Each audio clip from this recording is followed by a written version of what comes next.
Day.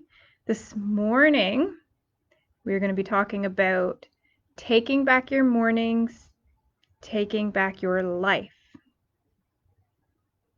All right. Good morning, guys.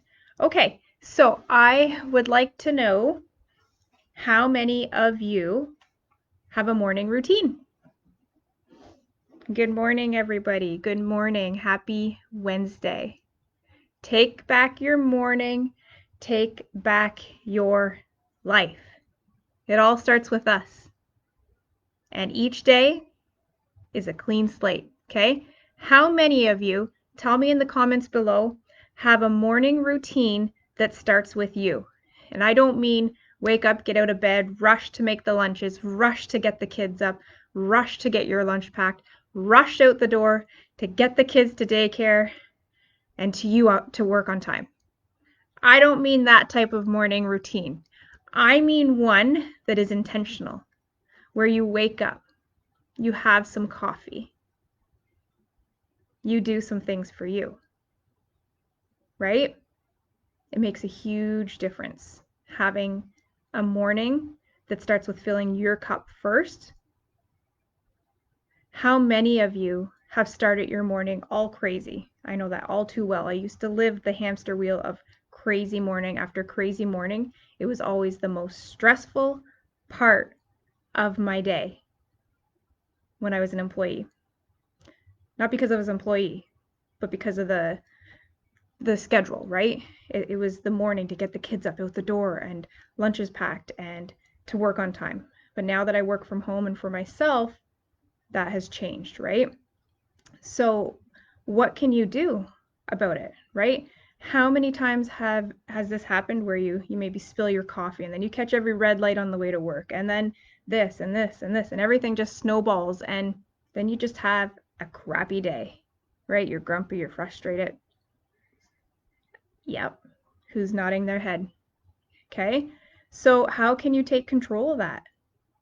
There's many different ways. Pack the lunches before bed. Get all the stuff lined out. Wake up an hour earlier than normal. Okay. So this is something that I started to do a while back, was take back my mornings. And now it's easier said than done now that I'm working from home because I have extra time. So for example, I did not take back my morning today. We slept in. We slept in today and I still haven't done any of my duties yet. It's been consumed with, getting the kids fed, getting them set up for school, all that kind of stuff. So I have not taken back my morning today. But fortunately, I have the flexibility because I work from home that once they get logged into school, I can go and have my time to fill my cup, right? It's very important. Have you ever heard the saying when the flight attendant says if your mask, God forbid, your oxygen mask has to drop or drops, make sure you put yours on first so then you can go and assist other people. It's no different here. Filling your cup first so then you can be a calm wife, a calm mom, a calm friend, right? If the mask drops and you're helping everybody else, well, what's going to happen to you? There's going to be no you to help the other people, right? So it's not selfish. It's vital, okay? So I want to challenge you to take back your morning. So here is what I have done. I'll share some tips on how you can take back your morning.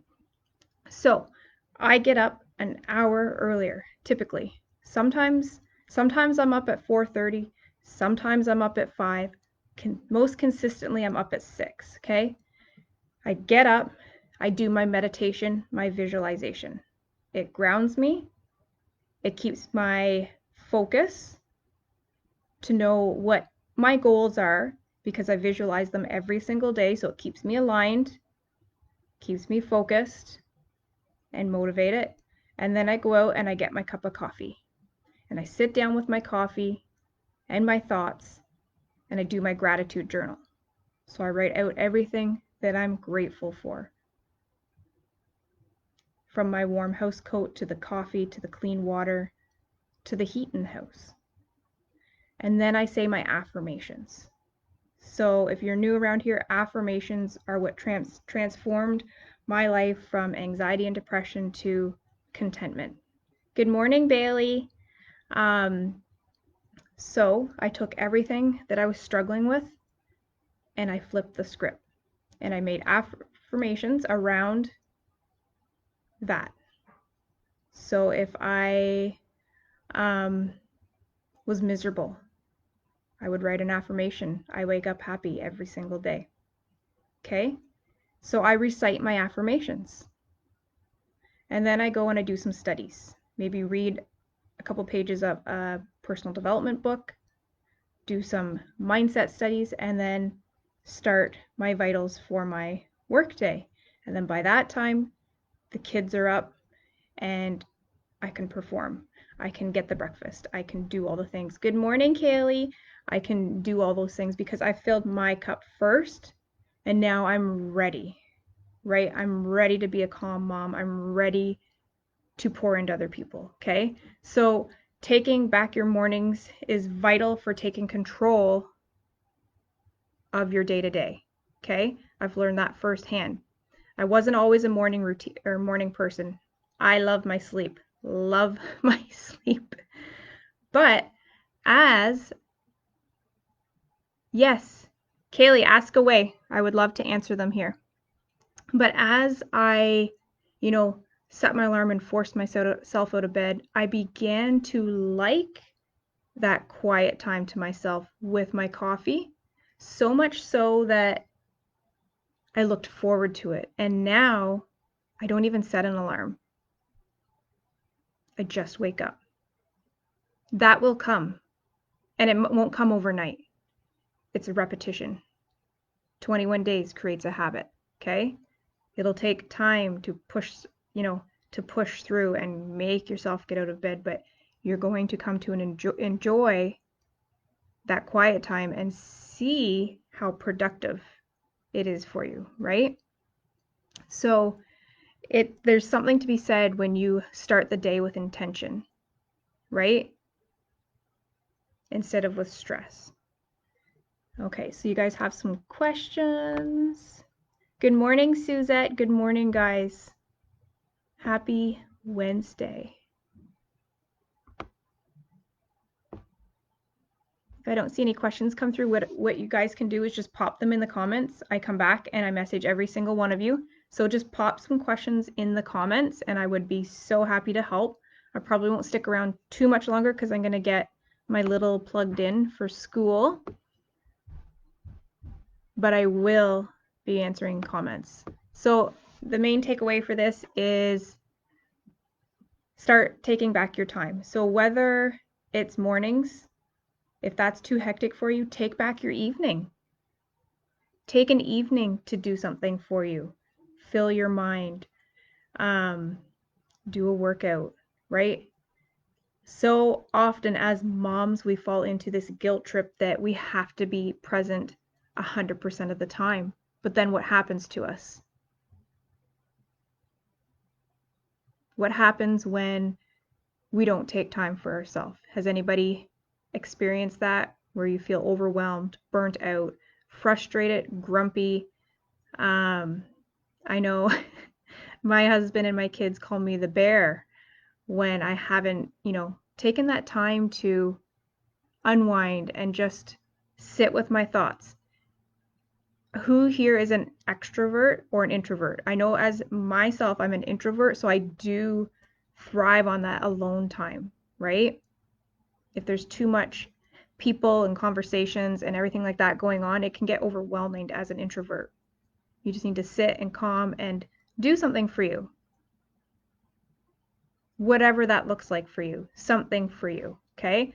It's going to make a world of difference. Now, doing it in the morning makes a difference for how your day pans out with your mood. But if the mornings are just too hectic right now, do it in the evening. Take some time for yourself in the evening and make it an evening routine, right? Just take some time for you.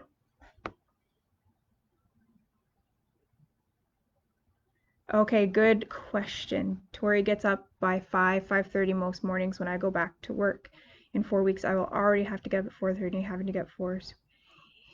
Yes, that is so, so tricky. Okay, Kaylee, I know I can speak to this because when I was working at the dental office, we would have to be out the door by, what would we have to be out? By at least 7, which is much later than you have to be out.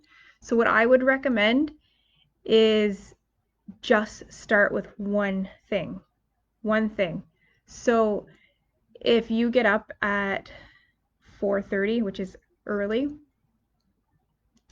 just do one thing, whether it's a gratitude list, right? Just start with gratitude. Or maybe you're listening to a personal development book on your way to work. Just start with one thing. It doesn't have to be this big glamorous, morning routine with, this and your coffee and all this. Just start with one thing. And I would recommend starting with your gratitude list first thing in the morning. And I can relate to this because I still have a little one that I sleep with at night.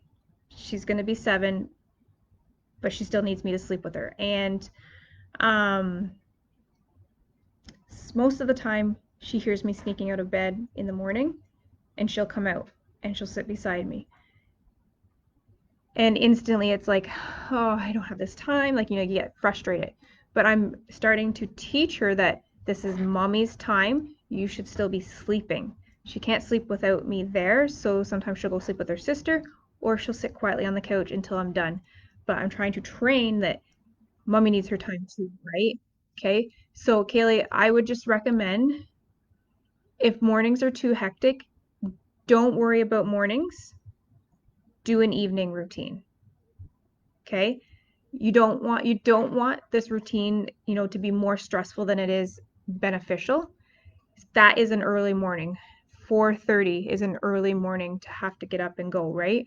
So, if you have time for a gratitude list, great. If not, don't even worry about the morning and do the evening because you're going to ground yourself before bed. You're going to wake up relaxed. You'll have that morning routine, not this morning routine, but you'll have your routine with your kids to get out the door to work. And then knowing that at the end of the day, you have this time to yourself, right? So try that, an evening routine, okay? Until the kids get a bit older, right? I didn't have a morning routine when my kids were young because I could, like, it was too much. I was getting up in the night with them, and then had to get up for work. I was just too stressed. So I actually did not start a morning routine until my youngest was probably 4, right? You have to kind of do what works for you. I had tried many times when they were babies to have this morning routine. Um, it just didn't work. So do an evening routine. It's okay. Good morning, Brianna. Good morning, Julie. Yes, Julie is also an introvert and enjoys her time. Yes, we can relate to that as introverts. Like, even when I worked at the dental office, I loved the patients, I loved the people, I loved seeing everybody. But by the time of the end of the day, you're just done, right? So my husband would want to chat or the kid, and it's just like, I've been around people all day. I just need to calm, right? I just need to sit. And it's just the way we are. And there's nothing wrong with that. Nothing wrong with that. We all operate in different ways. Bailey, she's an introvert. I live alone. I'm in love because it gives me the time to recharge. Absolutely. And it's, what's going on today. I think us introverts are, you know, we're not struggling as much with the isolation because it's our home, it's our comfort zone. We like to be home. We don't go anywhere anyways, right? So both my husband and I are introverts, and we keep talking to each other. It's like, well, hasn't really affected us much because we don't go to the bars. We don't go anywhere really. But I really feel for the people who thrive on physical, social contact, like those extroverts, right? Because we're all wired differently. So this pandemic, this isolation is affecting people differently. And I think as introverts, we're feeling more at home. We're feeling more, not as much of the brunt as an extrovert would feel, right? Okay, good, Kaylee. This makes me feel better. I've been stressing so much. No, don't stress because you don't want it to be overwhelming. Just you have an evening routine, Kaylee. Just an evening routine, okay? As long as you take that time for yourself, it doesn't have to be morning. Um, and when I was working full time, I didn't do every morning because sometimes it's just more stressful than not, right? So start with an evening routine. If you need help with that, let me know. Just like 30 minutes to yourself to unwind, right? I started getting up, Julie says, I started getting up at 5 thinking I would work out, but to realize I love getting up early to drink my coffee. Yep. Read and work on my sites. Quietly before morning school routine, and I'm late evening workout girl. Yes, that's me, Julie. That's me. You kind of fall into this comparison trap where you see people doing like, oh my goodness, this girl wakes up, she does all her stuff, she does her workout, and she's done for the day, and how glorious it is. But that's not going to be everybody's reality. I tried that too, Julie. Like, I thought, okay, people swear by getting up and getting their workout done. I've got to do that too. It just wasn't my thing. I like to get up, like Julie said, and drink your coffee and kind of sit with your thoughts and maybe read a book. Um, I can't jump right into a workout in the morning. I did my workout last night at, I think it was like 8 o'clock. So I'm exactly right in par with that. Morning is for kind of thoughts, coffee, chill, evening workout, right? So, Kaylee, that's so me. I'm such an extrovert and need people. Yeah, see, we're all so different um, in how we handle this isolation. So, it's good to, I know it's hard to wrap around that, but getting on calls with people, even Zoom, Kaylee, like even getting on Zooms, even going live. I know for me, sometimes when I get isolated feeling, going live and just like talking like I am with you guys now, even though I'm talking to a computer, at least I feel like I'm talking to someone, right? So yes, Kaylee, evening routine, don't stress about that morning one thing at a time. You have young babies, okay? So I guess I better log off now. If you guys have any other questions, just put them in the comments and I will be back to answer them. Thanks for hanging out with me this morning. And if you have any other topics you want me to talk about, put them in the comments and we'll address those too. So I hope you guys have a happy Wednesday and we'll talk to you soon. Bye, guys.